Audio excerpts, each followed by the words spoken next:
प्रधानमंत्री का कुरुक्षेत्र दौरा अब कंट्रोवर्सी में है। आम आदमी पार्टी सवालिया निशान उठा रही है कि आनंदपुर साहिब में जब उन्होंने इतना बड़ा प्रोग्राम किया तो उसमें शिरकत नहीं किया है। हमारे साथ बात करने के लिए कैबिनेट मंत्री अमन अरोड़ा हैं, सीधा उन्हीं से बात करते हैं। सर, कुरुक्षेत्र आए लेकिन आनंदपुर साहिब नहीं आए, क्या क्योंकि उन्होंने अगर हम बात करें 350 साल में जो शहीदी दिवस में उन्होंने माथा भी टेका, उन्होंने कमेमोरेशन स्टैम्प और कॉइन भी निकाला, तो आप लोगों की क्या आपत्ति? नहीं, देखिए, ना हमारी आपत्ति या कंट्रोवर्सी ना हमारी तरफ से कल थी, ना आज है और ना कल को होएगी। हमारा सिर्फ इतना एक बेसिक सा सवाल ये है कि गुरु साहब की असली पवित्र स्थान उनका अनंतपुर साहिब था, जहाँ पे 500 कश्मीरी पंडित आए थे कि हमारे धर्म की रक्षा करो, हमारी जान की रक्षा करो। और जहाँ उनकी शहादत के बाद उनका जो सीस था वो भी भाई जैता जी वहाँ लेके आए थे अनंतपुर साहिब में। अब पंजाब सरकार ने ये फैसला किया मान साहब की अगुवाई में कि गुरु साहब की शहादत और उनकी ज़िंदगी की फ़िलॉसफी इतनी बड़ी थी, उसको अगली पीढ़ी तक लेके जाना चाहिए। उसके लिए हमने 1 महीने के प्रोग्राम 25 अक्टूबर से 25 नवंबर तक के हमने प्रोग्राम्स प्लान कर लिए और बड़ा स्पष्ट कर दिया कि इस 1 महीने में हमने कोई राजनीतिक, कोई पॉलिटिकल बात नहीं करनी, कोई इल्ज़ाम तराशियाँ नहीं होएंगी और सभी को वहाँ पे नतमस्तक होने के लिए प्रधानमंत्री जी से लेके उनके सभी कैबिनेट मिनिस्टर्स, सभी चीफ मिनिस्टर्स को, सभी पार्टी प्रेसिडेंट्स को हमने इनवाइट किया कि भैया कोई पॉलिटिक्स नहीं, सिर्फ आके नतमस्तक होइए ताकि उनकी फिलॉसफी के ऊपर हम सब इकट्ठे मिलकर चल सकें। दुर्भाग्यपूर्ण है, मन को दुख हुआ कि इनविटेशन के बावजूद भी ना प्रधानमंत्री जी, ना उनका कोई केंद्र का वजीर, ना उनका कोई चीफ मिनिस्टर गुरु साहब को नतमस्तक होने के लिए अनंतपुर साहब की पावन धरती पे नहीं आए। कल आए कुरुक्षेत्र में, अच्छी बात है, आए, हम स्वागत करते हैं। वहाँ आए, वहीं अपनी पॉलिटिकल बात करके चले गए। 12-15 मिनट का फ्लाइंग डिस्टेंस है अनंतपुर साहब का कुरुक्षेत्र से, वो नहीं आ सकते थे। बात करते हैं विश्व गुरु बनने की, लेकिन जो एक्चुअल में पूरे विश्व के गुरु थे, गुरु तेग बहादुर साहब, उनको सजदा करने के लिए पहुंच नहीं पाए।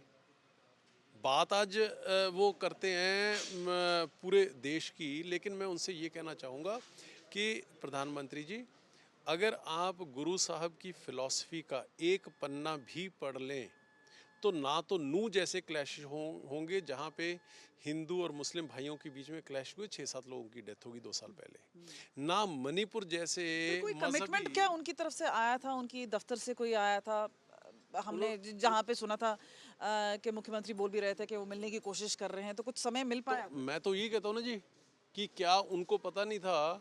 उन्होंने तो मिलने का समय ही नहीं दिया मुख्यमंत्री जी को। राष्ट्रपति जी को हम खुद सीएम साहब इनवाइट करके हैं, सभी वजीरों को इनवाइट किया है, सभी चीफ मिनिस्टर्स को इनवाइट किया है, यहाँ तक कि उनके प्रदेश अध्यक्ष सुनील जाखड़ जी को सीएम साहब की चिट्ठी भी गई और मैंने खुद करके फ़ोन करके मैंने इनवाइट किया है। गुरु के घर तो में इसमें भी आप बोल रहे हैं कि बीजेपी वर्सेस आम आदमी टाइप बना रही है बीजेपी कुछ? वर्सेस आम आदमी पार्टी नहीं, बीजेपी की एंटी गुरु साहब की फिलॉसफी जो है और जो जिस श्रद्धा से हम नमन हुए हैं, इसको उससे देखिए, इसको पॉलिटिक्स से ना जोड़िए। हमने 1 महीना कहाँ पॉलिटिक्स की बात की जी?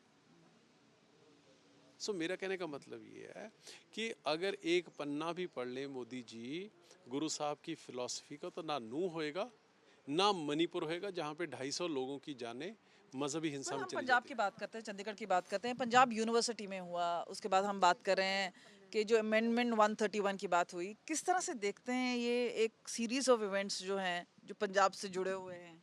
तो ये क्या था जी? ये डायरेक्ट असॉल्ट था, हमला था पंजाब के राइट्स के ऊपर। पंजाब यूनिवर्सिटी बैठे बिठाए जो मुद्दतों से चला आ रहा है सिस्टम, उसको डिसमेंटल करके आप अपने हथ ठोकों को, अपने चहेतों को उसमें लगा के कंट्रोल करना चाहते हो। ऐसी चंडीगढ़ का जो सिस्टम, इन्होंने एडमिनिस्ट्रेटिव सिस्टम चेंज करने की कोशिश की, तो वो क्या था? 40 साल से 41 साल से चला रहा है, आप उसको एब्रप्टली चेंज कर दोगे? वो उस चंडीगढ़ का जिसको बसाया ही पंजाब के हालांकि गाँव। उनकी क्लैरिफिकेशन भी आ गई कि हम स्टार देखिए देखिए, मैं स्टेकहोल्डर्स। मैं मैं वही कह रहा हूँ ना जी कि बार बार वो पंजाब की आर्म ट्विस्टिंग करके, बाजू मरोड़ के, चूंटी काट के हमारा टेम्परामेंट क्यों करना, टेस्ट करना चाहते हैं?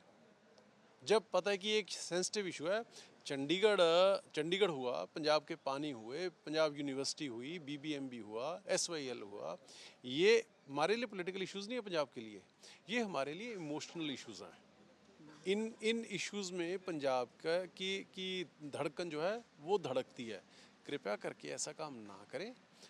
अगर ऐसा करोगे तो पंजाब पहले भी केंद्र को कई बारी मुंह तोड़ जवाब दे चुका है, अगर करोगे तो फिर से मुंह पर तोड़ आपको जवाब। ऐसा लगता है कि 2027 में चुनाव से पहले इस तरह के कदम उठाए जा रहे हैं जो असेंबली चुनाव? तो यही है ना जी कि वो बार बार क्या करते हैं कि बार बार डिस्टर्ब करते हैं कि एक बॉर्डर स्टेट को, एक सेंसिटिव स्टेट को डिस्टर्ब करो, वहाँ माहौल ख़राब होए और फिर हम अपना कोई ना कोई हुक्म वहाँ पे जारी करें।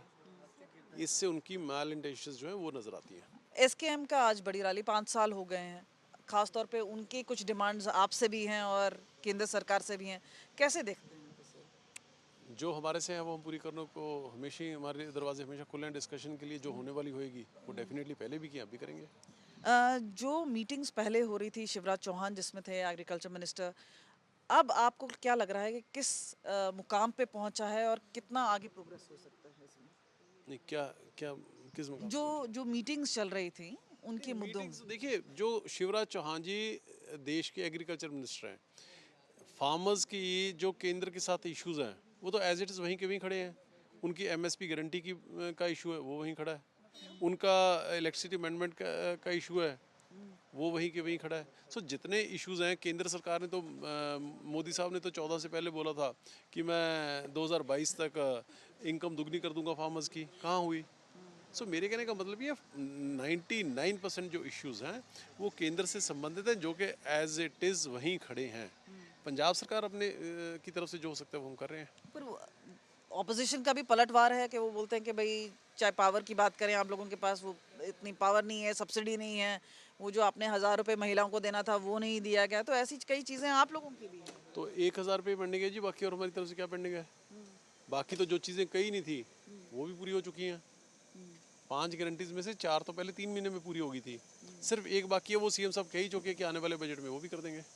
अमन अरोड़ा जो कि सीधा सीधा हमसे बात कर रहे थे, लेकिन इस बार उनका जो निशाना है वो खास तौर पे प्रधानमंत्री नरेंद्र मोदी पे है और सवालिया निशान वो लगातार उन्होंने भाजपा पे भी उठाया है और प्रधानमंत्री नरेंद्र मोदी पे भी। कैमरा पर्सन गुंजीत के साथ कमलजीत संधू, चंडीगढ़, आज तक।